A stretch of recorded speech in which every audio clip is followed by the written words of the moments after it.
Konting kapit pa dahil nakambang masundan ng malakihang taas presyo sa petrolyo sa susunod na linggo. Sisimulan na rin sa susunod na linggo ang pamamahagi ng fuel subsidy at unang makatatanggap ang tricycle driver sa Metro Manila. Ang requirements para makakuha ng ayuda, alamin sa report ni Ian Cruz. Strawberry Festival pa man din ngayon sa La Trinidad, Benguet. Pero di gaya noon, kakaunti ang mga turistang namimitas sa mga strawberry field. Ang paradahan na karaniwang napupuno, marami pang bakante. Wala ganong customer na pumunta dahil mahal daw ang pamasahe at ang gasolina ay mahal. Kaya yung ibang strawberry namin, dinadala na lang sa yung namimili sa palengke. O pero mababa din ang presyo. Kasi siyempre, mahal na ang gasolina, magta-travel malayo. Napansin nyo, walang gaano pumapanig. Oo, ngayon nga wala. Inaalam pa ng lokal na pamahalaan kung ilang porsyento ang nawalang turista dahil sa mega oil price hike. So titingnan natin ito kasi ngayon nasa Strawberry Festival tayo ng La Trinidad. Makita ko yung mga kalsada natin, hindi ganun karami yung sasakyan. Sa isang gasolinahan doon, halos mag-100 piso kada litro na ang diesel. Sa Malolos, Bulacan, hindi na muna nag-iikot ang ilang jeepney driver. Sa terminal na muna nag-aabang ng mga pasahero para makatipid sa krudo. Higpitan pa ang sinturon dahil masusundan pa ang malakihang oil price hike sa susunod na linggo, ayon sa Energy Department. Sa tansya ng oil industry sources, posibleng umalagwa ng hanggang 15 pesos ang kada litro ng diesel, hanggang 12 pesos sa gas at 6 pesos naman sa kerosene. Posible yang magbago depende sa presyo ng bentahan sa merkado. Para maibsan ang pasakit ng oil price hike, may panukala sa Kamara na bigyan ng emergency powers ang Pangulo na bawasan o suspindihin ang excise tax sa langis. Sinertipikahan na yang urgent ni Pangulong Marcos. Ibig sabihin, pwede nang isalang sa ikatlong pagbasa ang panukalang batas sa pagbabalik ng sesyon sa Lunes. Kahapon, pumasa na ito sa ikalawang pagbasa ng Kamara.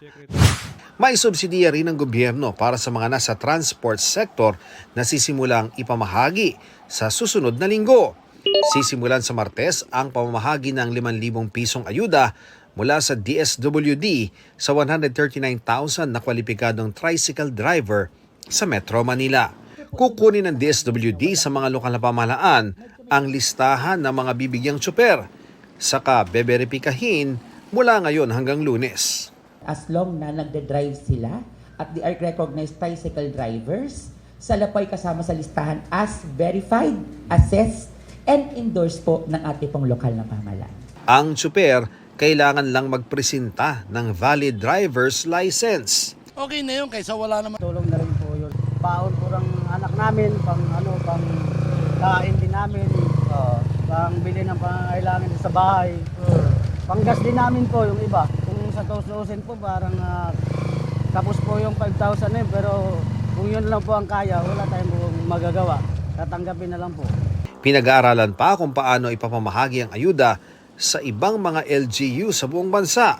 Sunod namang bibigyan ang mga jeepney driver at mga driver ng TNVS, taxi, motorcycle taxi at delivery riders. Pero para sa ilang tsuper, hindi sapat ang subsidiya lang. Kasi po yung subsidiya na ay ala po sa linggo ubos yan eh. Kaya po mas gusto nila yung long na yung pagtaas pasayan po. Dagok naman ang dagdag pasahe sa mga pasahero, lalo't di naman tumataas ang sweldo. Mga sweldo ng mga tao, mababa lang, tapos mataas ng mga bilihin. Mahirap naman sa mga tao. Ayon sa Department of Transportation, patuloy pang pinag-aaralan kung magkano ang magiging dagdag pasahe. Kailangan daw timbangin ang posibleng epekto ng anumang fare hike sa pagtaas ng inflation at presyo ng mga bilihin sa buong bansa. Pero hindi rin naman daw maaaring isantabi ang kalagayan ng mga driver at operator. Para makatulong sa pagpapababa sa presyo ng langis sa pandaigdigang merkado, ilalabas ng Japan ang 80 milyong bariles ng oil reserves nito. 400 million barrels ng oil reserves naman ang ilalabas ng International Energy Agency. Kasama riyan ang 172 million barrels ng oil reserves ng Amerika. Ian Cruz nagbabalita para sa GMA Integrated News.